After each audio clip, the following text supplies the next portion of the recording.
Welcome back students. This video is for class 10th subject science chapter number 3 metals and non-metals lecture number 4 by Sarika Kumari.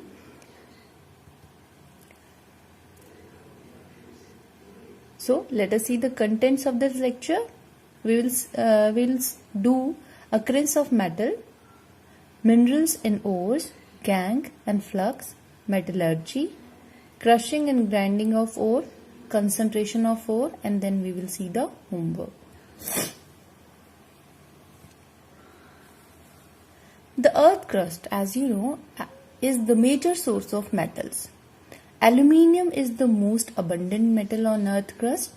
Iron is the second and calcium is the third most abundant metal. Metals occur in free as well as combined state. The less reactive metals like gold, silver, platinum are generally found in free states as they show least chemical reactivity. And most of the metals are found in combined form as minerals. The natural substances in which metal and their compound occurs either in native or combined state are called minerals. For example, aluminium occurs in earth crust in the form of mineral bauxite, that is Al2O3.2H2O, and also as clay, that is Al2O3.2SiO2.2H2O. So at some places, mineral may contain a large percentage of metal, whereas other may contain only a small percentage of metal. The minerals from which metal can be conveniently and profitably extracted is called an ore. But remember, all ores are minerals, but all the minerals are not ore. Why? For example, copper occurs in nature in many forms like copper pyrites, copper glands and cuprites. But copper can be conveniently extracted from copper pyrites. Therefore, ore of copper is copper pyrites and not the rest of the two. Ores of many metals are oxides due to high reactivity of oxygen and also the abundance of oxygen is there on the earth crust. Now let us see how ores are classified.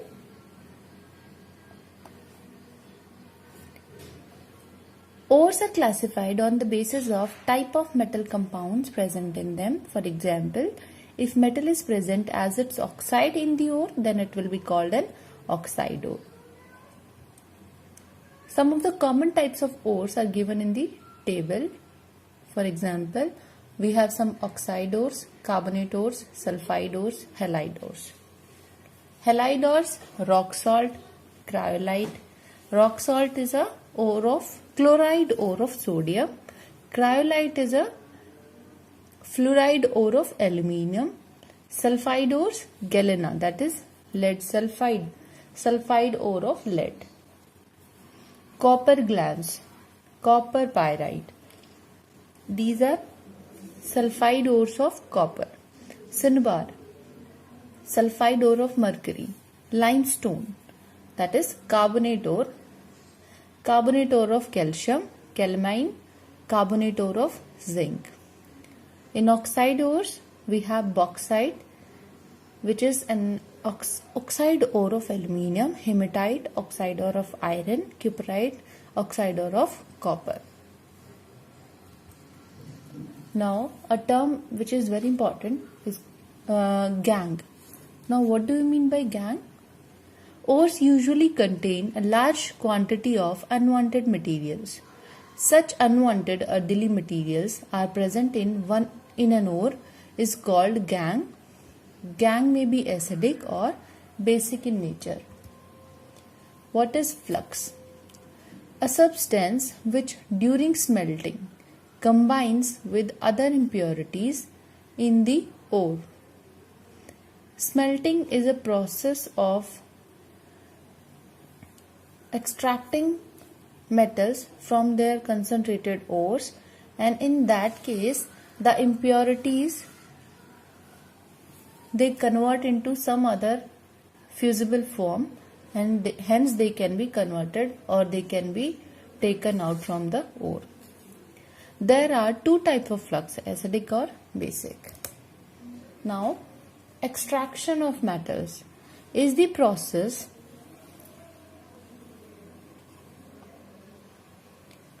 in which a pure metal is extracted from the ore. The various processes involved in the extraction of metal from their ore and their subsequent refining are known as metallurgy. Some of the common steps which are involved in the extraction of metals from their ores are: the first step is crushing and grinding of ores, concentration of ore, or you can say enrichment of ore. Third is extraction of metal from the concentrated ore. Fourth, refining and purification of impure metal. So generally the first method doesn't come under the extraction of metals from the ore. Actually, this is a basic preparation of ores so that they can be processed further. In this diagram, you can see a flow chart of extraction of a pure metal from the ore. So, first we will have the ore, then we will concentrate that ore by different methods, and then we will divide them according to their reactivity. So, three categories are there: high reactivity metals, medium reactivity metals, and low reactivity metals. So, depending upon their properties, they can be purified. Like metals of high reactivity are purified, or you can say extracted with the help of electrolysis of molten ore.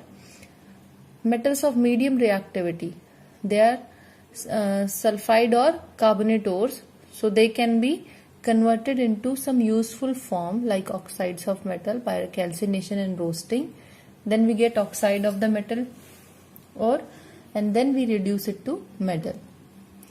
In case of metals of low reactivity, sulfides ores are generally present, so roasting helps us to purify the metal, and hence as it is having some of the minor impurities, so it is refined.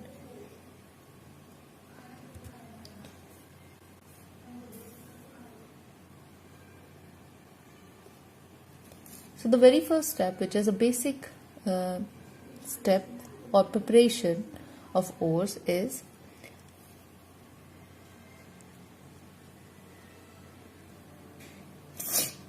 crushing and grinding of ores. Big lumps of ores are crushed to smaller pieces by hammering it in the hammer mill and then grinding it to a fine powder in grinding or stamp mills. You can see the diagrams here. This is the crusher in which large pieces of ores are put, and with the help of the crushing machine we convert it into a smaller pieces, and these smaller pieces are put in the stamp mill. This crushed ore is put in the stamp mill to convert it into a more fine powder so that it can be processed further. Now, how is an ore concentrated? Actually, ore concentration is a process in which unwanted earthy materials are removed and maximum percentage of metals is increased, or you can say the ore is concentrated. So ores usually contain unwanted earthy materials which are called gangue. So this gangue must be removed before the ore is processed further. The removal of unwanted earthy materials from an ore is called concentration of ore.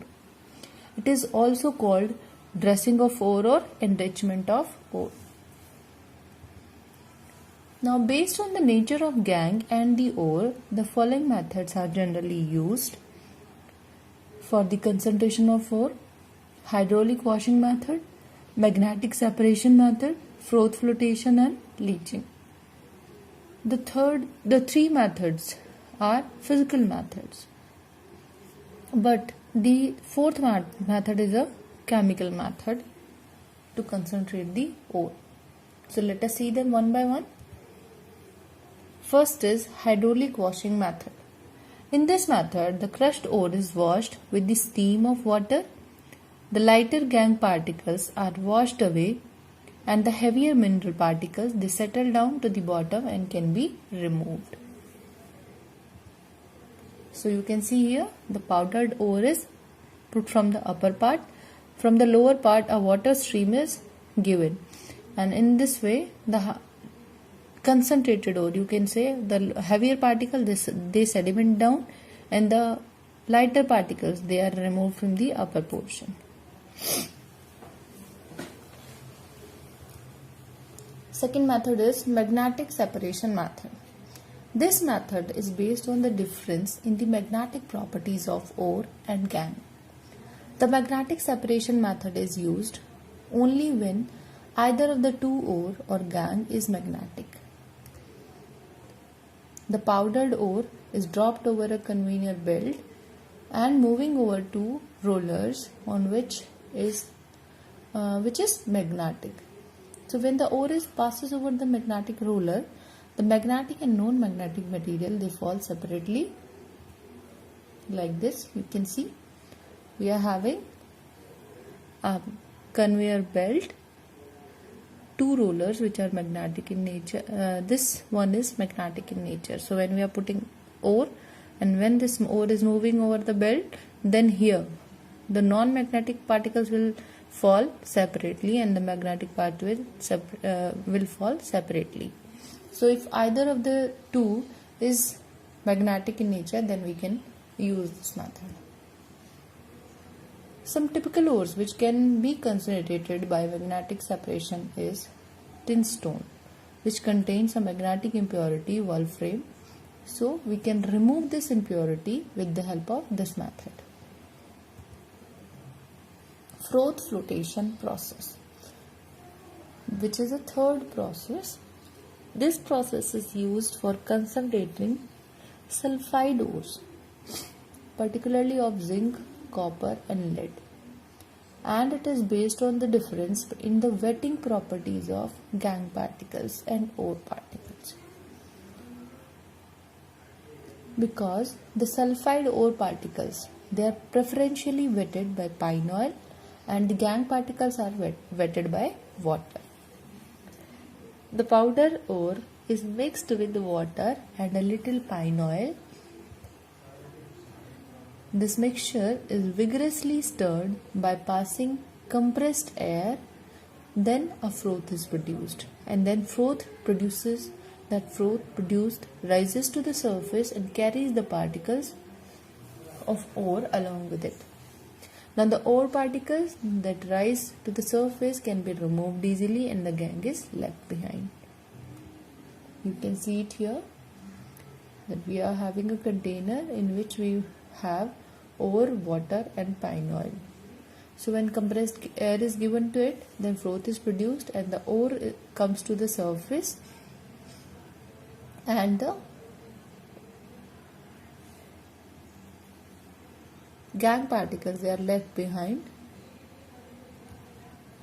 Fourth is leaching process. Leaching process makes use of the difference between the chemical properties of ore and that of the gangue. That is why this method is called chemical separation method. In this method, the metal compound present in the ore is chemically converted into a form so that it can be separated from the gangue easily.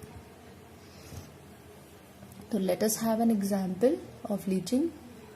Bauxite is purified by leaching process. Bauxite, which is an ore of aluminium. It contains aluminium oxide, which dissolves in sodium hydroxide, that is caustic soda. While the impurities do not dissolve in the caustic soda. So this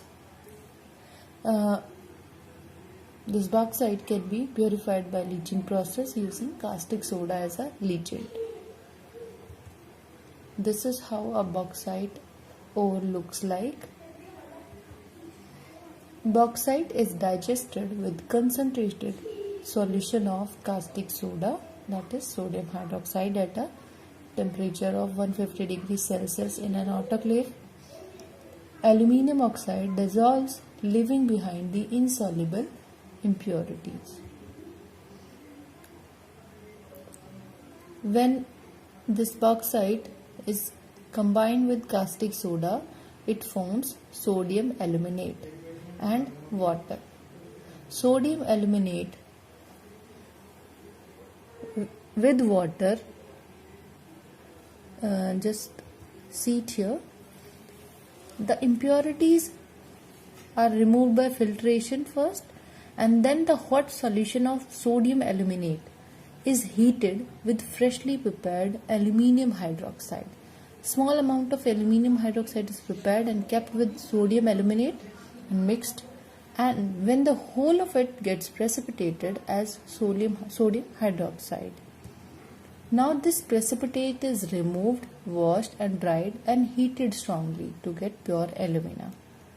You can see it here that sodium aluminate is kept with some amount of aluminium hydroxide, and when it gets converted into a complete precipitate of aluminium hydroxide, and caustic soda is separated out, then this aluminium hydroxide is heated strongly, and it is also washed, dried, and then it is heated and it forms aluminium oxide.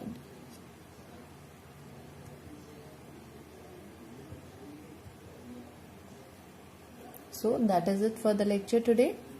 Now let us see today's homework.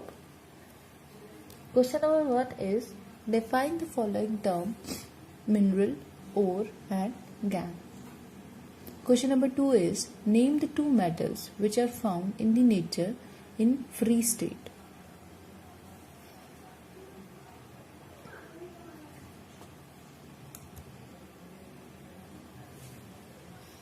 Question number 3 is, what chemical process is used for obtaining a metal from its oxide?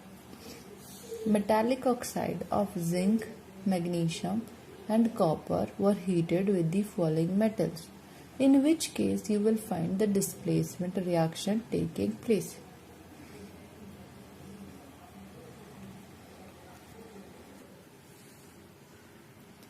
Now let us see the homework solutions of lecture number 3. In lecture number 3 you were having two questions as your homework. So the first question was, write electron dot structure of sodium, oxygen and magnesium. That was part A of the question number 1. So you know that sodium is having atomic number 11. So electronic configuration becomes 281. So last electron, that is its valency electron, that we have to show as electron dot. So one dot is representing this valency electron. Then we have oxygen. So oxygen is having atomic number 8. 2, 6 is the electronic configuration. So valency electrons are 6. So 6 cross marks, they are representing the electrons in the outermost shell.